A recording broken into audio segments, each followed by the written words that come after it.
Okay, so the last point is what are the key characteristics of effective delegation? If delegation is going to be successful, what are some of the features you would see, or what are some of the characteristics with it? Okay, okay, let's see. I have Portia and Selectum ready. I haven't heard from Enam, Janelle, Veronica, Pro Zoe, Nadum. As we were told to be, citizens and not spectators, I would employ each and every one of you to share your opinions. Okay. So before I call on Portia or Selekem, I would wish that any of these professors, Vero, Eugenia, Nadum, King, today I haven't heard from the King. So what are the features of effective delegation? If delegation is going to be effective, what are some of the key things you would see? Okay, let's hear Portia first, and then after Selek. So please, one of the characteristics of delegation will be clear. It will be what? Please, it's clear communication. Okay, clear communication.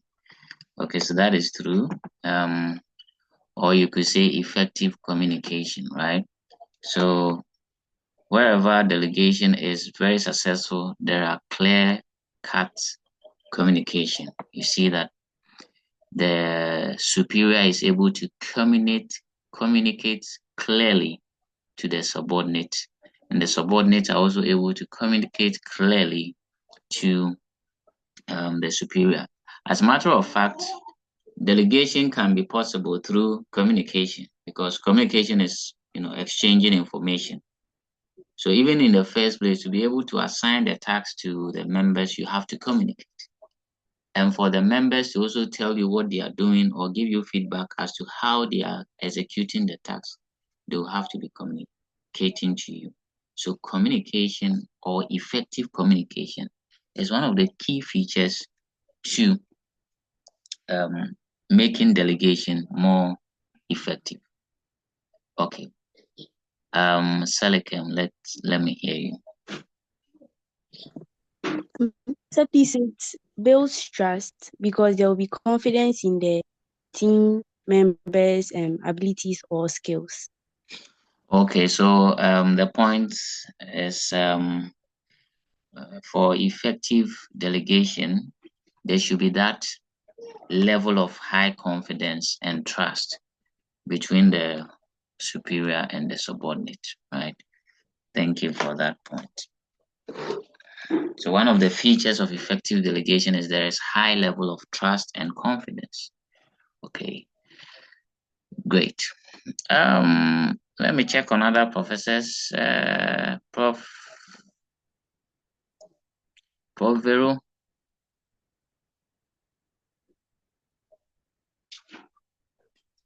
Okay. Sir.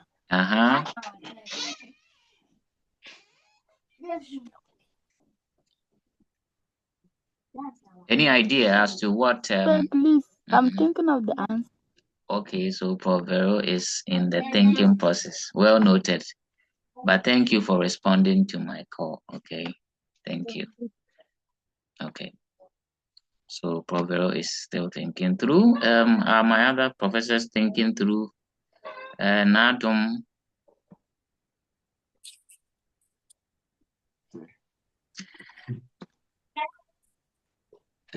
Yes. A key characteristic of effective delegation is provision of adequate resources, in the sense that the resources needed for the given task to be completed should be provided. Exactly, rightly so. So for delegation to be effective, one of the key characteristics or the key things to see is adequate supply of the necessary resource. That is an awesome point. Thank you very much. So you see why I'm always happy when you express your opinions, because you have lots of knowledge to share. So professors, I think Afiba was saying something. Prof. Afiba, you can make the point again, or unless that was an error in unmuting yourself. Okay, so let's look at some of the few points in this regard. So for delegation to be effective, I think professors have mentioned there should be good communication or clear communication, as well as there should be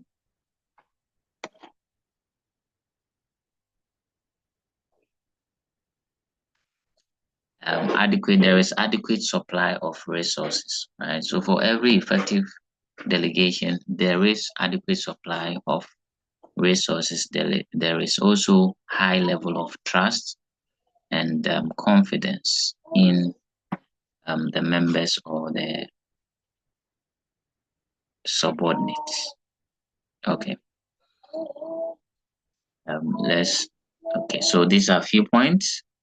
So clear communication, as already stated, well-defined tasks and expectations. Yes, it's also one of the key features of every effective delegation.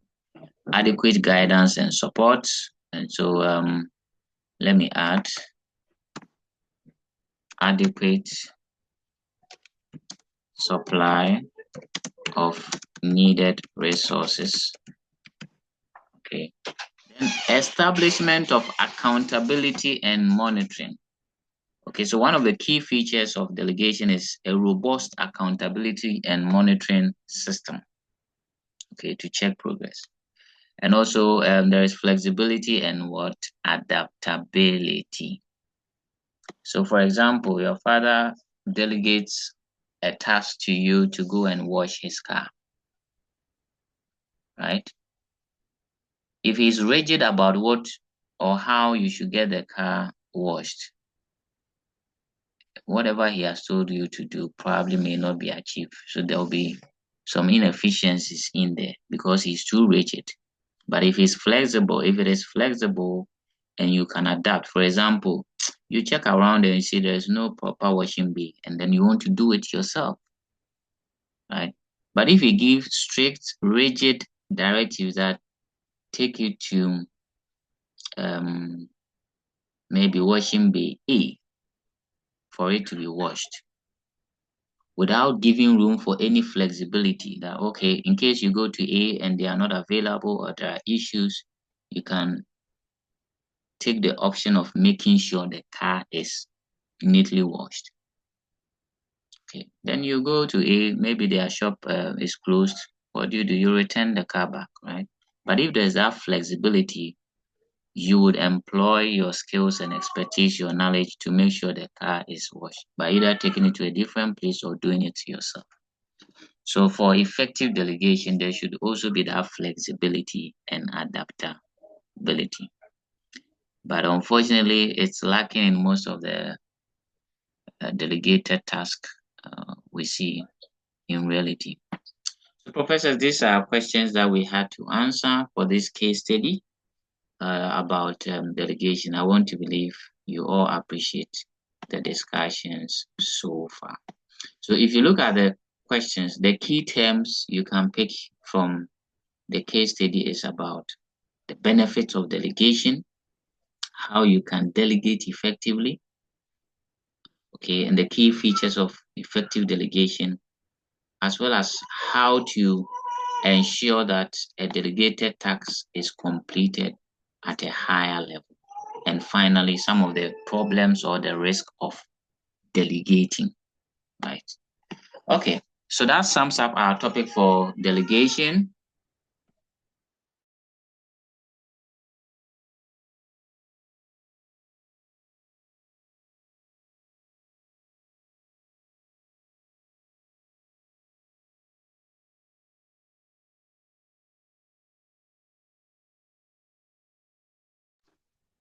Okay, so that sums up our topic for delegation. The next topic, as I hinted to professors, is communication in business. So that'll be our next topic, communication in business. I want to believe professors have an idea as to what communication is. There's a term we have been using in our daily lives. But most importantly, let me give you the main themes in this topic so that you can read further or read around it. But like I told you, we'll be doing some group discussions or group work around it. The more reason why I'll take time to do the groupings today. So communication in business, the main themes will be about how in a business organization, people exchange information. So it could be from the top level management to the lower level, or from the lower level to the top, or between members of the same rank. So it could be between two top level managers, right? Now, so we'll look at the definition of communication. That'll be one of the things to look at. So the meaning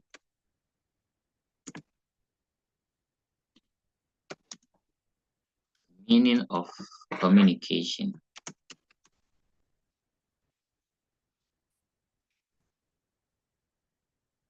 And of course, we look at the importance of communication. And most importantly, we'll look at the process, okay, the communication process.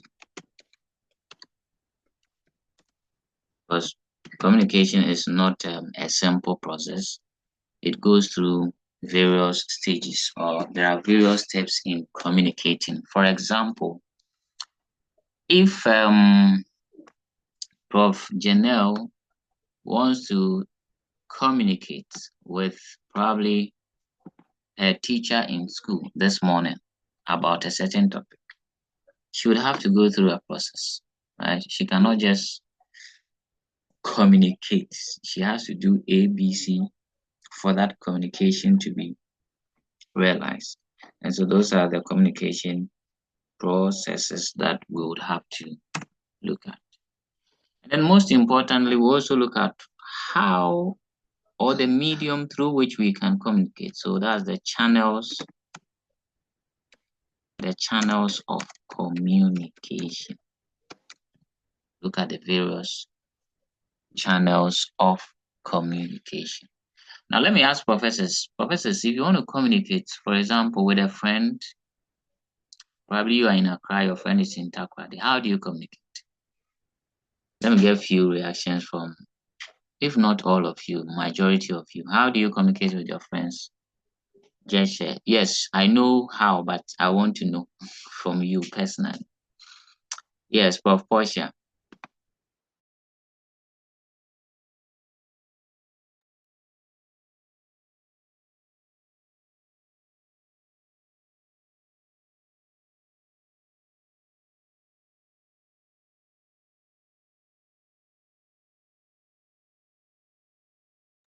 Yes, Prof. Portia, go ahead. I think I didn't hear you well. Take it again. Okay, so say I call or I text them. Okay, so you use the mobile phone, right? That's your main Yes. medium for communication. Okay. What of the others? Yeah, Augustine. Sir, please, I write a letter. You write a letter. Okay. So you are not using the phone, you prefer the letter. Okay. Any other means? I don't want to believe any of us here use some kind of, should I say, a magical way of communicating. So you don't write a letter, you don't use a phone, but when you talk, your friend can hear, and when your friend talks, you can also. That is an invisible style of communication. Okay. Let me give you a few more from Enam. How do you get to have communication with your friends?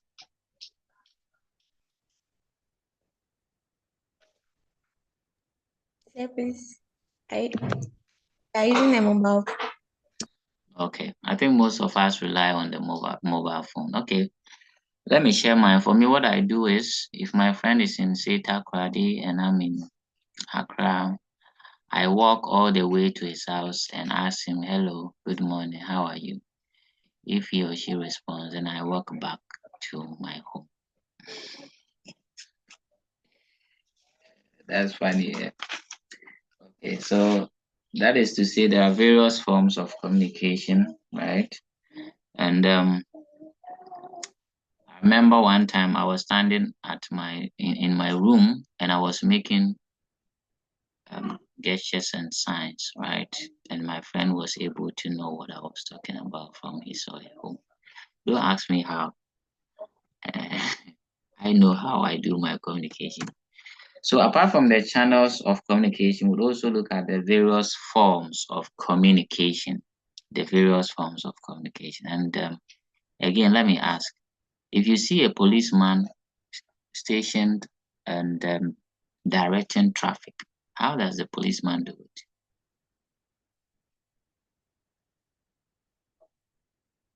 Most especially when the traffic lights are not working and this policeman is put at that junction to direct traffic. How does he do it? Or how does she do it? Oh, please don't tell me you haven't seen that before. You have been seeing it, right?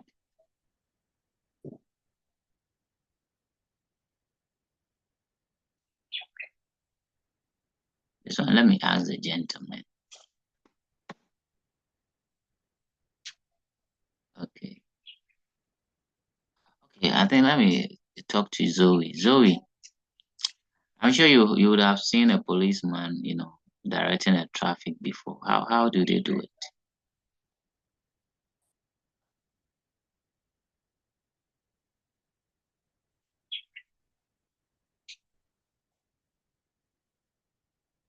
Or Pro Zoe is directing traffic herself.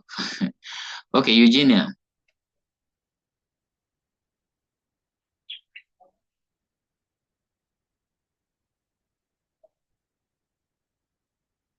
Okay, but I think that most of the time you see them, moving their hands.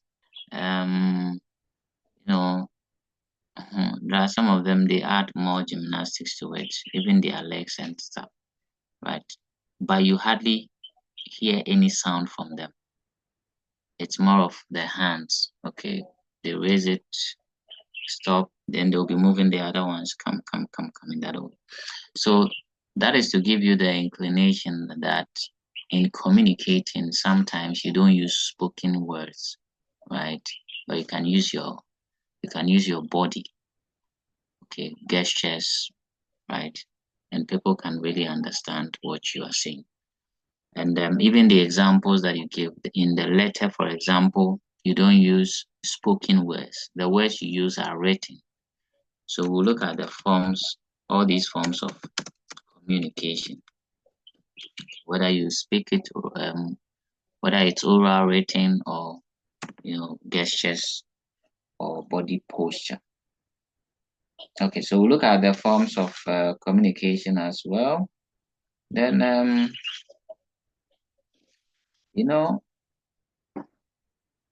anything has an obstacle, right? So sometimes you want to call your friend on phone and then MTN will tell you, you have no sufficient, how they, I'm even missing them. You have no call credits in your MTN mobile, blah, blah, blah. So at that point, you cannot communicate. Sometimes you have the airtime, all right, but the network, you call and they say, the number you have dialed is currently unavailable, blah, blah, blah. Okay, you write your letter, Augustine Akoli, you take it to the post office. The person transferring the letter goes and eats at a chop bar and forgets the letter at the chop bar. So that is to say there are certain barriers to communication. Okay, so we'll look at those barriers or obstacles. Barriers to communication. Okay.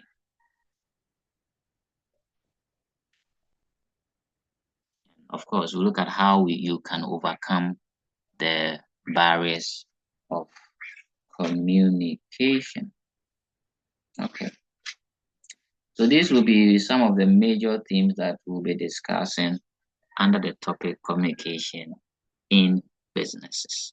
Communication in businesses. Okay, so this is just a teaser. God willing, next week we'll take the topic in full and start digesting the main themes in there. Having done that, I think I'll wrap up here and we'll move into the grouping so that each and every one of you here will know your group for the group presentation, hopefully next week or maybe next 2 weeks or whatever time I would communicate to you. So before we zoom into the groupings, if there are any questions on what we have discussed so far about the delegation and the case study, please feel free to ask me.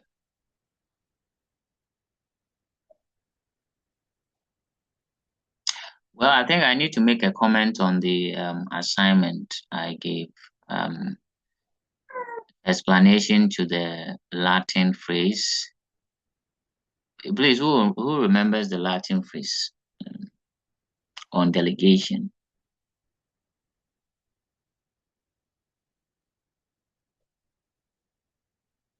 Oh, you have forgotten so soon.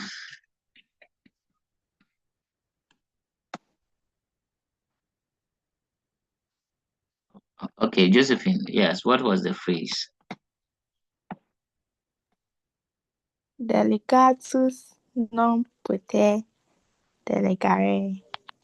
Okay, so delegatus non poter delegare. So you were to explain that Latin word, and what it simply means is that a delegate cannot what? Delegate. So if your boss assigns a task to you, you cannot go ahead and reassign the task to another person. Okay. And in fact, in law, it is there. If you're an agent of a principal, you cannot also employ another agent. Okay. Unless probably reasonably you have gotten that authority from the superior or the principal who assigned you that task. Okay, so I think those those who answered did very well, except that please, when you are giving examples to explain your point, make sure to use examples that are related with business organizations. Okay, right. So I think a few of you use scenarios in the family, and I understand that because most times when I'm teaching, I use the family to, so I'm just cautioning you. That is for you to understand or appreciate it. But in presenting your answers for examinations or tests, make sure to give examples that are more business related. So some of the examples I was expecting maybe, say, the human resource manager delegates a task to the production supervisor, right? Probably to give the total number of production workers. The production supervisor cannot ask another person to do that job or to complete that task. So you can give these business related examples to make you score the marks. But so far, those who answered, God bless you and thank you for that. Okay, so professors, I think we can zoom into the groupings on the remaining time.